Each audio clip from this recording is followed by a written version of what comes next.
Hello, how you doing? My name is Bradley Walker. I'm a personal trainer from Glasgow and an online coach. And this video is going to be about how you get rid of that stubborn belly fat, that wee bit that hangs about just below your belly button that's so hard to get rid of. The reason I'm making this video is because I get this common question all the time.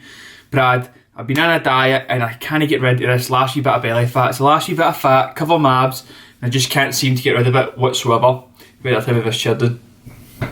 And basically, it's a common question. Even I myself had this question when I first started training, because no matter what I'd done, I just couldn't get rid of that last little bit of fat down again below the belly button sort of area, and it just always seemed to kind of stick no matter what I'd done. I could see my arms getting leaner, I could see my chest getting leaner, but that little bit of stubborn belly fat wouldn't disappear. So this video is going to show you exactly how you go and get rid of not just that little bit of fat below your stomach, but how you get rid of fat all over your body. Well, saying that, you can't get completely rid of fat all over your body because you would definitely die. Fat is an essential part of life and you need to have some fat on your body or else, again, you'll die. So make sure you don't fucking lose too much fat from this. So before I get into this video, if you've not already, please make sure you subscribe.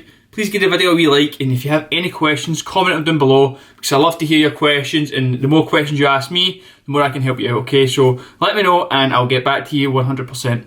So now let's get right into it. So how do you get rid of stubborn belly fat? Is it a specific exercise you need to do? Is there a certain food you need to be eating? Do you need to do more cardio? What is it you need to do? Well, to be honest, there's no one specific thing that you should do to get rid of that stubborn belly fat. You cannot spot reduce that fat. So the short answer is going to be do more of the same for longer. Now I'm going to get into this and explain it a bit more, right? But let me just kind of address a topic that is something I get asked all the time, right? So some people come and say to me, again, can't get rid of that belly fat below my belly button, can't get rid of my bingo wings or whatever it may be, right? And they're asking how you get rid of fat in a specific area of your body. And basically, you can't spot reduct fat. You can't say, I want to lose fat in my arms, I want to lose fat in my legs, I want to lose fat in my belly. You can't target where your body loses fat. It's just not possible, okay? Your body basically strips fat away, like from all over your body at the one time. Otherwise, you could be walking about with like a six-pack but yet big fat arms. Like that just wouldn't make sense, you know what I mean? So your body basically reduces fat from all over your body at the one time. So again, just to clarify that, you cannot spot reduct fat.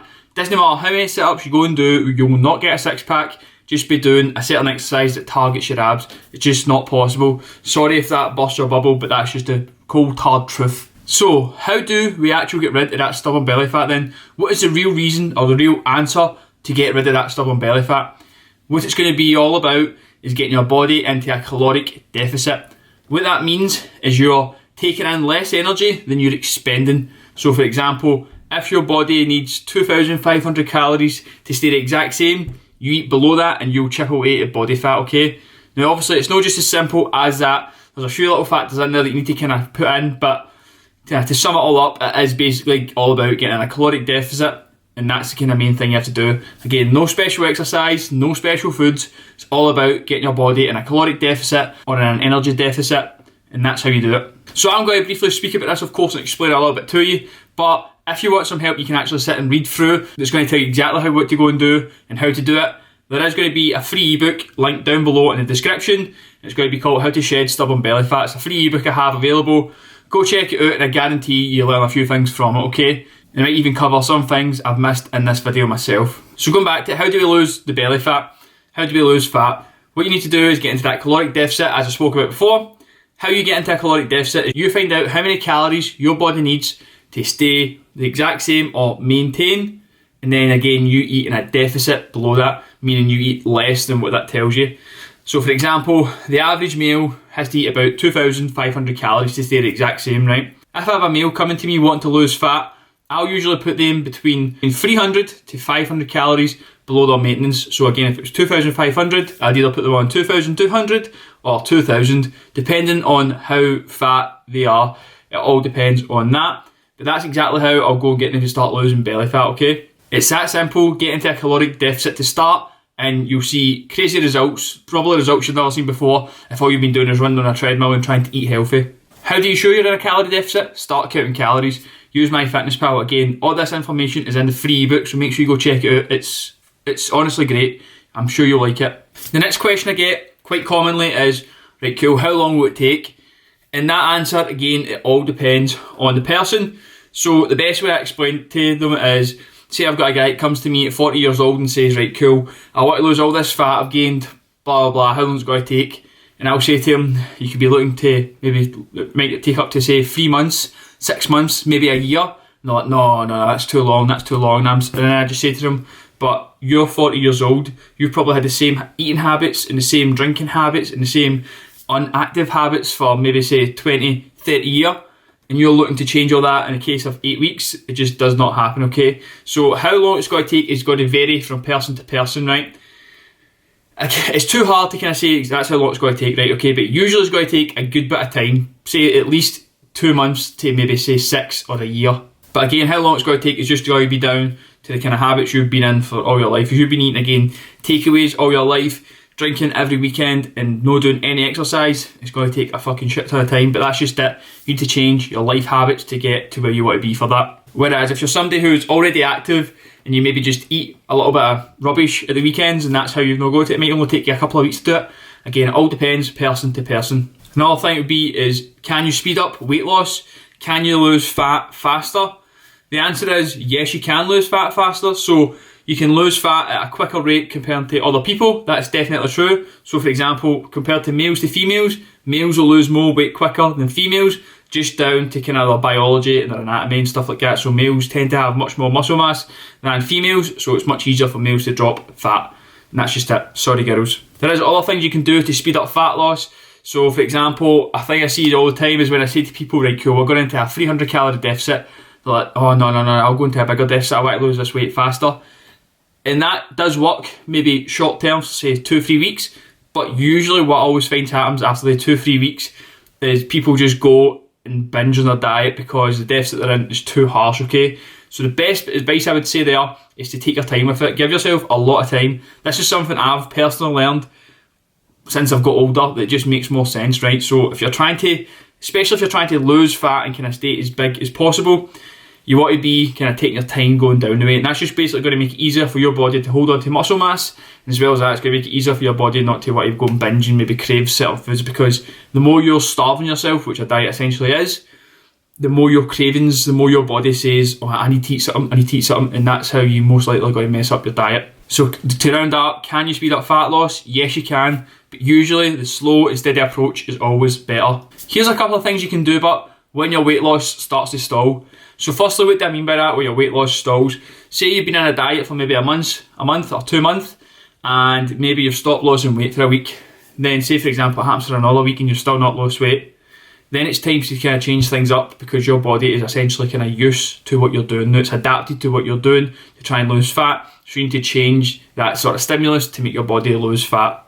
The two main things you're going to do, well, try to kind of change it up to make your body lose more fat or to prevent fat loss stalling, is going to be either upping your activity, so that means doing more exercise, maybe doing more steps, maybe training more days of the week, more cardio, all these sort of things, upping your activity in some way, shape or form. Or you can reduce your intake. So your intake is simply the food you eat. So for example, you could maybe either keep your training the same and reduce your calories with 200 or 300, or you can keep your calories the same and do more activity through the week. I personally usually go for the one of reducing your calories, just because it's hard to fit in that amount of training, especially for myself, kind of being busy in the gym and fitting my own training in and all that sort of stuff. So I usually go for like a reducing the calories, just because it's much more time efficient for me. Next up, so we spoke about the calorie deficit. So when do you change your calorie deficit? As we just spoke about there, things to do when the weight loss stalls. And this one's quite a simple one that I just recommend to people. If your weight or your body composition, meaning the way your body look, hasn't changed for maybe say 2-3 weeks, then it's time to change things. If you do 1 week where you don't see any progress, don't worry about it, because sometimes like your body just takes a wee second.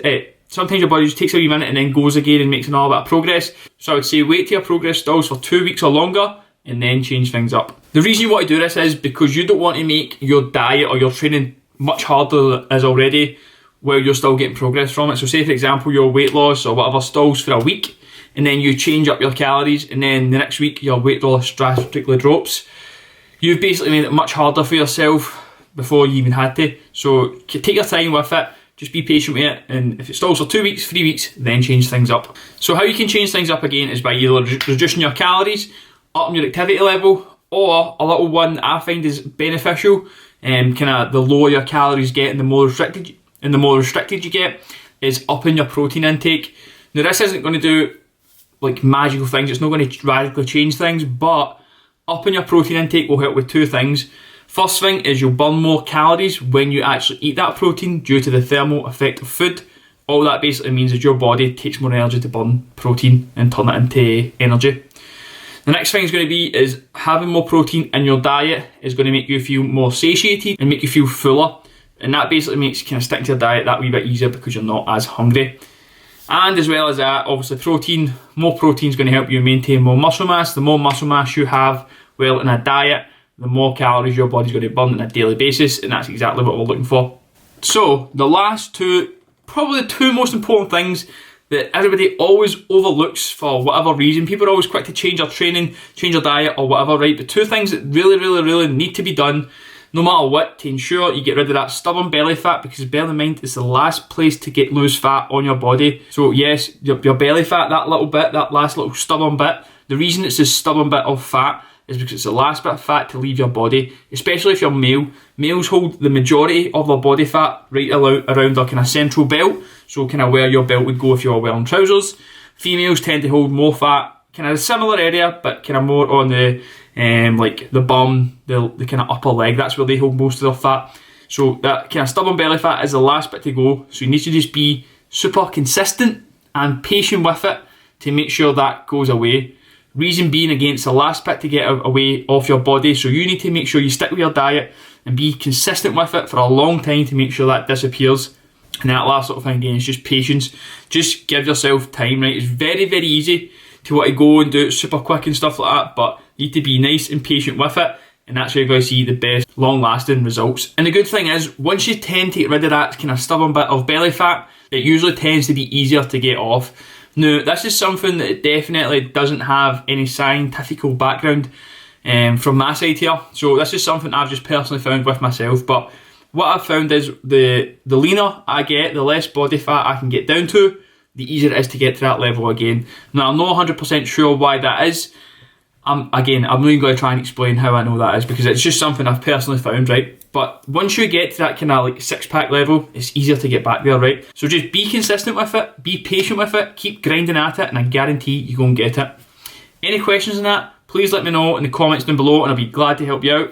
Hopefully you liked this video. If you did, please maybe tell a friend, like the video, and make sure you've subscribed if you're not already. And be sure to check out the free ebook in the description down below. Guarantee you'll like it. Bye bye.